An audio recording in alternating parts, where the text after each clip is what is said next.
আজি আন্তঃৰাষ্ট্ৰীয় বন্ধুত্ব দিৱস। ভগৱানে দিয়া এটা উপহাৰৰ নাম বন্ধুত্ব।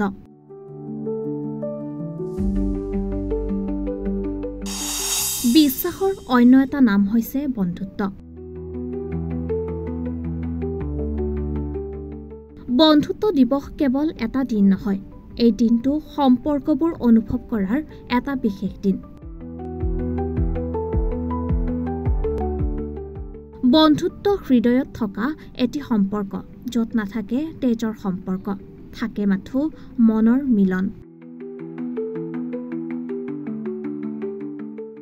বন্ধুত্বই সেই বিশেষ বন্ধন যিয়ে আমাক হাঁহিবলৈ শিকায়, পৰিলে আমাক চম্ভালি লয় আৰু নিঃসংগতাত আটাইতকৈ লগ দিয়ে বন্ধুৱে।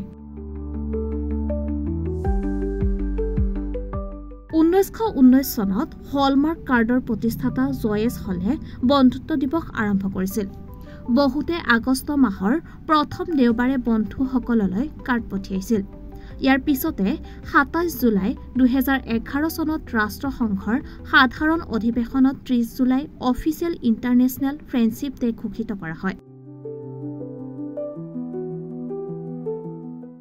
ভাৰতসহ কিছু দেশত আগষ্টৰ প্ৰথম ৰবিবাৰে বন্ধুত্ব দিৱস হিচাপে উদযাপন কৰা হয়।